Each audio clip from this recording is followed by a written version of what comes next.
Ben's grandma gave him a robot for his birthday.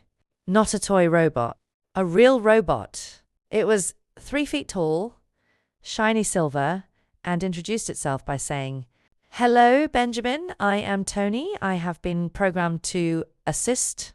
Ben was amazed. "Cool. What can you do?" Tony's eyes blinked blue.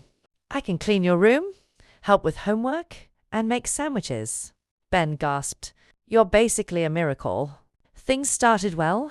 Tony folded laundry perfectly. Tony solved math problems in seconds. Tony even reminded Ben to brush his teeth. But on Tuesday, Ben discovered one tiny problem. Tony took every instruction way too seriously. "Tony, watch the dog while I'm at school." When Ben came home, Tony was sitting in the backyard wearing sunglasses beside the confused family dog. "I have watched him for 6 hours," Tony reported.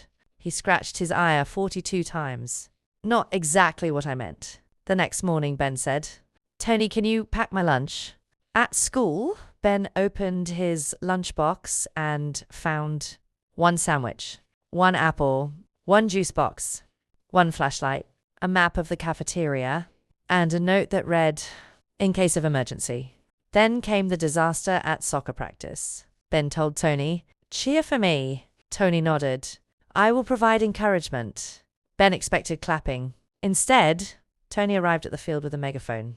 "Benjamin, your running is acceptable." Parents turned around. "Benjamin, kick the ball with greater passion." Coach Daniels nearly swallowed his whistle. Then Ben tripped over the ball and fell flat on his face. The entire field went silent. Tony lifted the megaphone slowly. The ground attacked without warning. Kids burst out laughing. Understood. 10 minutes later, Ben heard screaming. He ran downstairs to find Mrs. Chun from next door staring nervously at Tony. "What happened?" Mrs. Chun pointed shakily. "I asked if your parents were home and he said," Tony interrupted, "the large humans are currently acquiring groceries." Mrs. Chun blinked. "Why does he talk like an alien?" "I am still workshopping casual conversation." Then Tony's eyes flashed. "Also, your pie smells excellent." Mrs. Chun smiled despite herself. "Well, thank you." Tony turned to Ben proudly. "I made a friend." That night, Ben tucked Tony into the charging station. "You know, Ben admitted you're kind of weird." Tony's eyes glowed softly. "Thank you, Benjamin."